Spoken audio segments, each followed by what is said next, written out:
strong man doesn't want a woman that any guy could have had. He wants a guy that other guys wanted and couldn't get. He wants a prize. So Rob, you're talking about women as prizes, as if there's something to be won, like at a state fair. Hi everyone, and welcome to NAS Debates.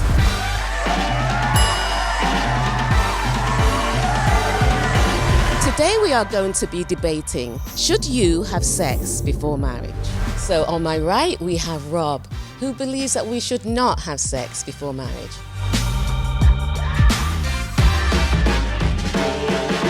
My name is Rob Kowalski. I am a reformed bad boy. I used to be a male stripper, had hundreds of one-night stands, and now I'm an abstinence advocate that's been abstaining from sex for the majority of over the last 20 plus years. I wrote a best-selling book called Why Waiting Works on the benefits of saving sex for marriage. I have the #1 video in the world on YouTube called 10 Reasons Not to Have Sex Before Marriage. And I started a nonprofit that's on a mission to end loneliness named Cityfam. All right, thank you. And on my left, we have Alex, who believes there's nothing wrong with having sex before marriage.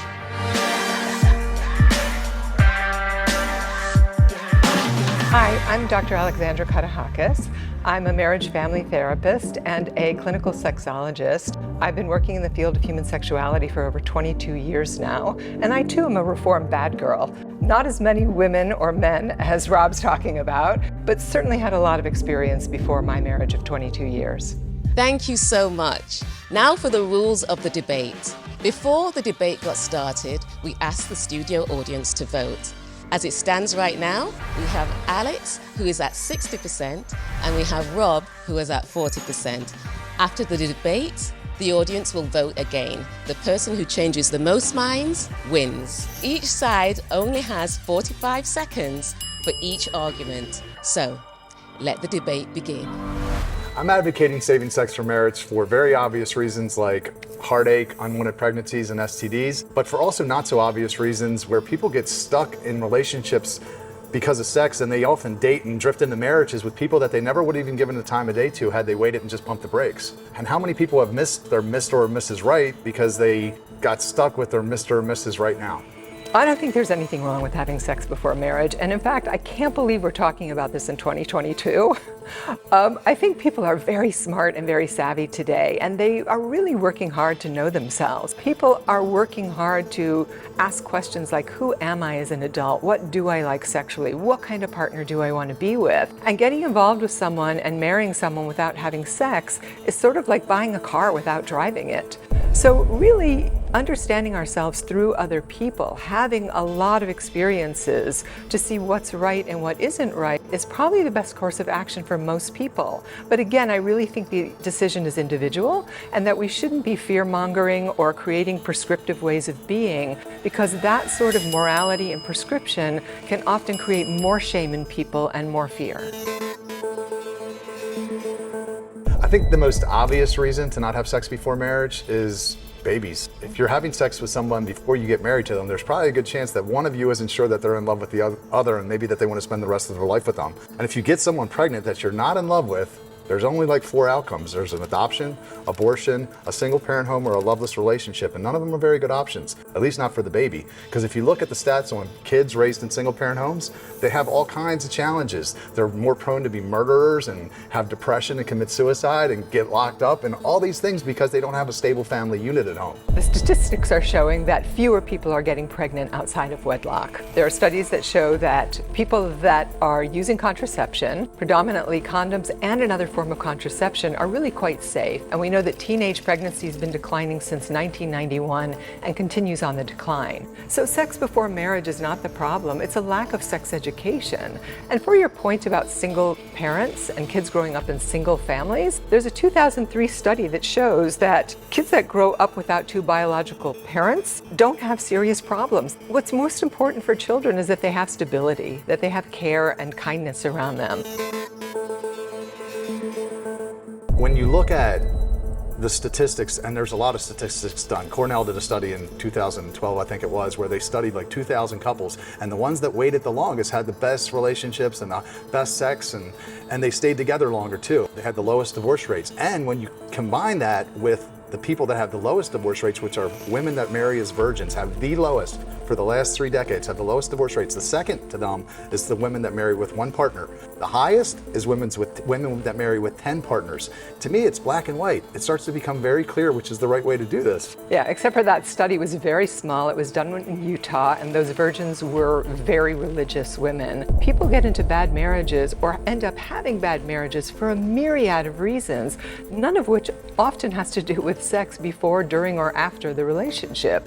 It has to do with finance, parenting, their own issues, mental health issues sometimes. So we can't really pinpoint it directly to premarital sex. And there are plenty of women like myself who had sex with a whole bunch of different people before they got married, who don't cheat, who don't divorce. I've been married 22 years and I make a commitment, I keep my agreements. I can't even imagine looking at someone else, let alone having sex with someone else. Pretty sure that the study that I read was controlled for religion. The people with the higher divorce or the higher sex partners had higher divorce rates. People with lower sex partners had lower divorce rates. And I think it boils down to biology, where women release oxytocin, which is the bonding hormone, when they have sex, and men release it when they commit, not when they have sex, which proves to me that we are supposed to wait for our wedding night. Man gives his last name, the woman gives her body, and the two people cleave together, which is what the Bible says, and they form a family unit that can weather all the storms of life. But when you do it out of order, the woman releases oxytocin, and the man does not, and now the woman's chasing him around,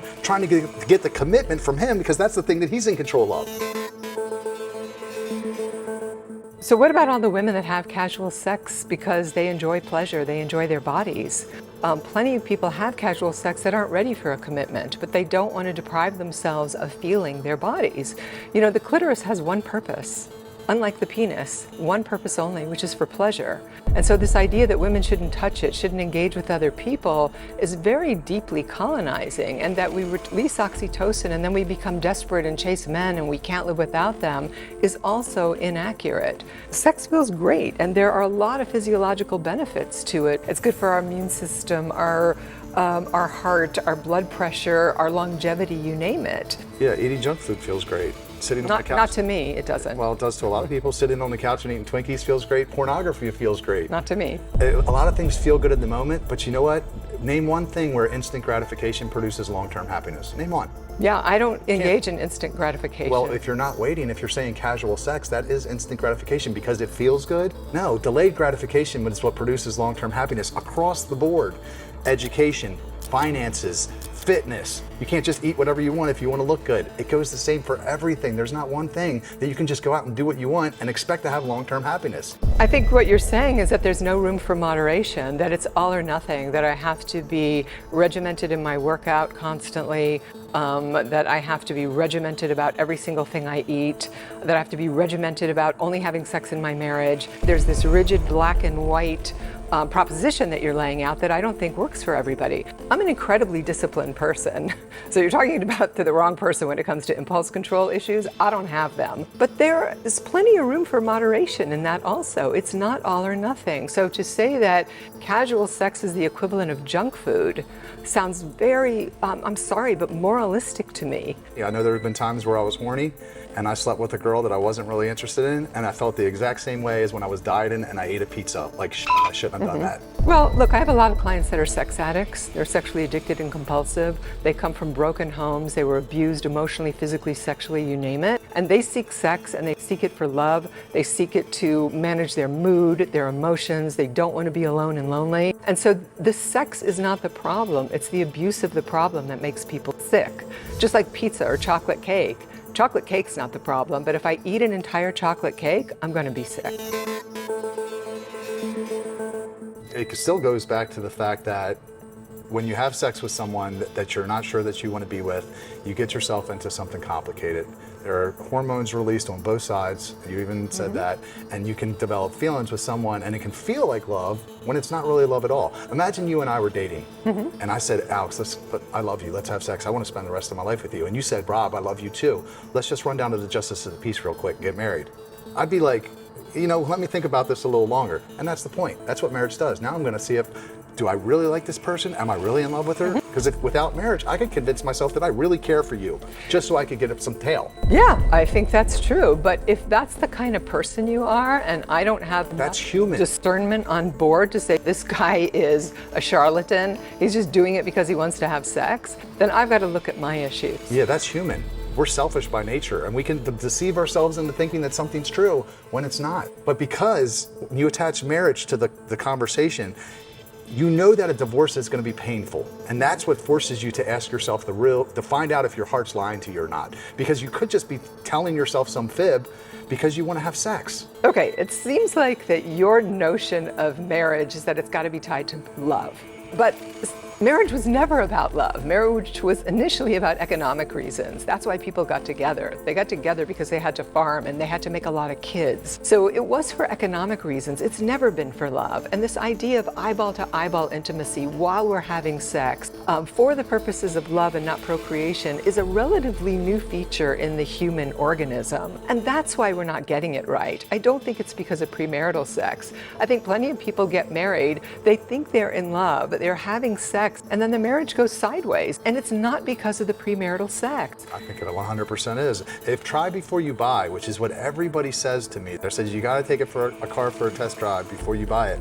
If that works so well, why is the divorce rate 50% when everybody's doing that? 97% of the population doesn't wait. The divorce rate's 50%. And my thing is I believe that the other 50% that stay together, they're not that happy.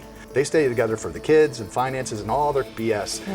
But they're not staying in it because they're in love, because they never asked themselves the hard questions on the front end, and they drifted into a relationship with somebody they were having sex with, and then they ended up with the wrong person, and then the marriage went south, like you just said. The hard questions like, is this my best yes? Is this everything that I want? Am I willing to go all in order to have sex with this person? So I've had a number of clients that have waited for that very reasons, all of them recovering sex addicts, and many of them are miserable afterwards because the sex isn't what they were hoping it was going to be. Their partner had a lower sex drive than they had. Their partner didn't even like sex. And the chasm that they had to cross was impossible in some cases, and they ended up divorcing even though they waited. The studies show that people that do wait have a far less likely chance of getting a divorce. And I would say to those people, don't get married because your vows mean nothing. Because if you and I got married, let's say we were having sex, the sex was great, we get married and you get hit by a car or you get cancer and now you can't have sex, am I gonna leave? Good Because if I am, I'm a real dirtbag. Right. But if I'm in love with you, I won't, because love means I would do anything for you. So any kind of fear-mongering around sex, I think is problematic. And again, prescribing when people shouldn't have sex, what's going to be best for them, what's not going to be best for them, I worry stands on the side of shame and morality and moralistic edicts for people. And that ends up having people feeling worse about their sex life and sexuality. I see people all the time that come in for treatment because they have so much shame about sex. And the way that plays out in men is erectile dysfunction, whether it's premature ejaculation or impotency. For females, all sorts of pelvic pain disorders like vaginismus, because the messages they got growing up was that sex was bad, dirty, and wrong, and you should save it for marriage. And so this is a real problem that's embedded in our culture. I do think there's a lot of shame attached around sex. I think people's biggest regrets are always sexually related. When I talk to people about things that they've done in their past that they regret the most, it's always something related to sex.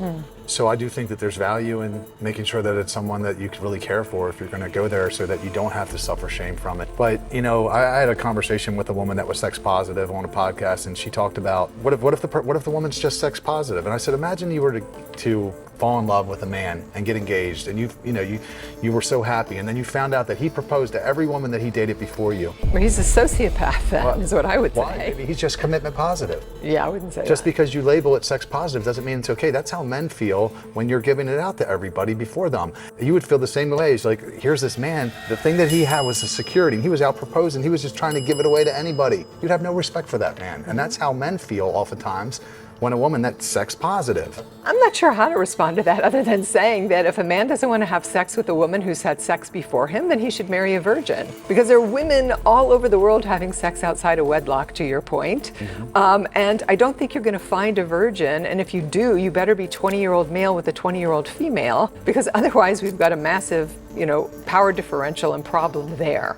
So it's hard to say that you're going to find some woman who hasn't had sex with a whole bunch of people and that men don't respect women that have had a lot of sex. I'm not saying that you're going to be able to easily find a person that hasn't had sex with a lot of people. You may never find that person. I'm just saying what's best, because I can tell you this: a strong man doesn't want a woman that any guy could have had.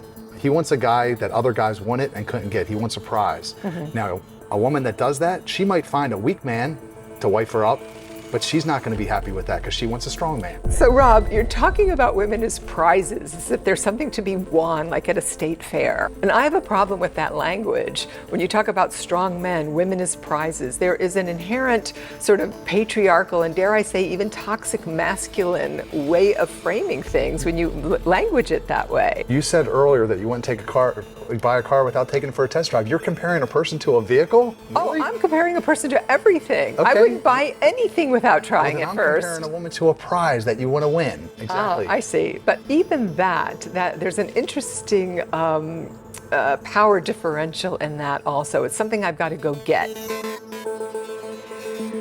In my 10 Reasons video, I talk about something that I call the sex trap.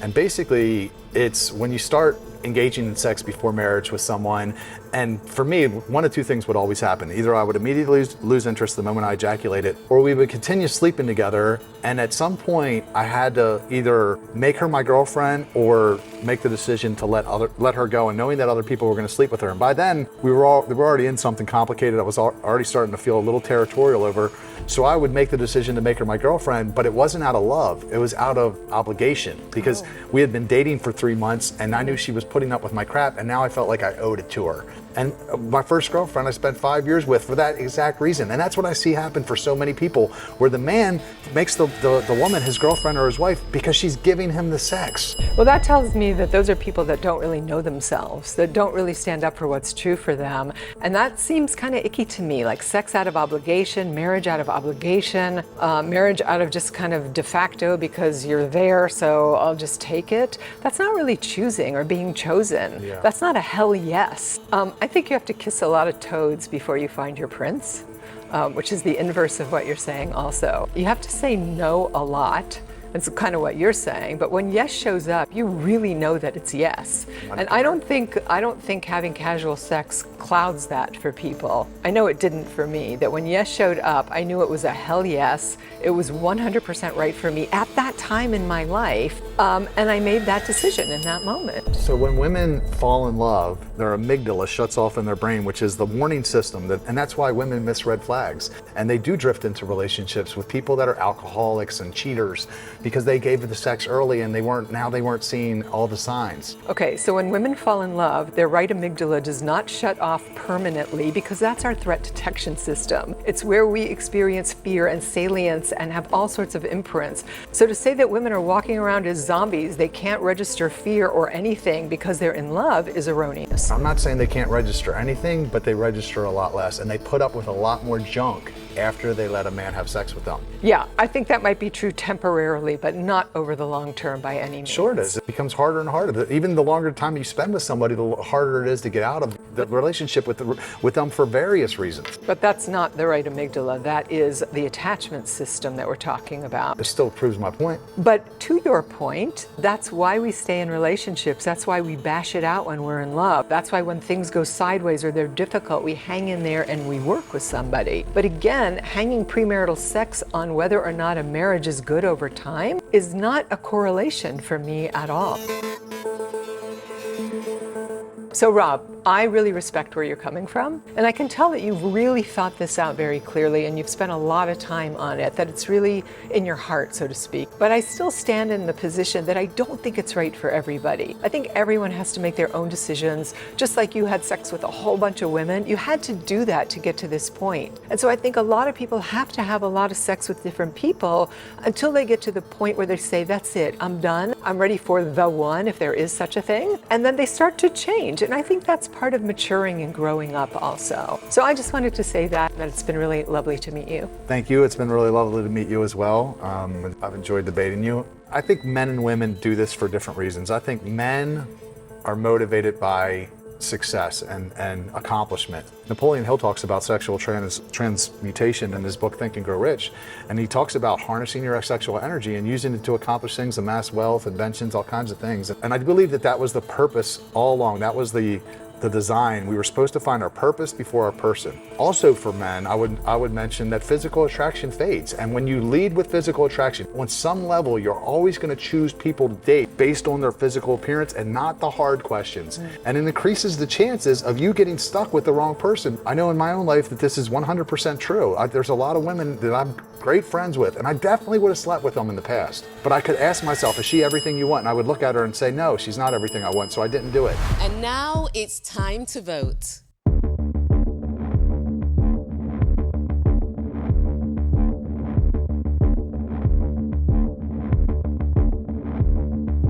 So previously, Alex was 60% and Rob was 40%.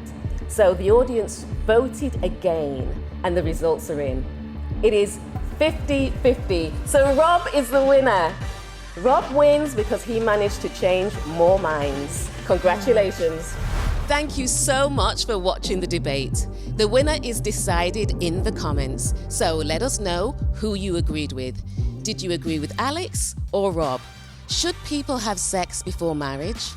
Did you change your mind? Let us know in the comments.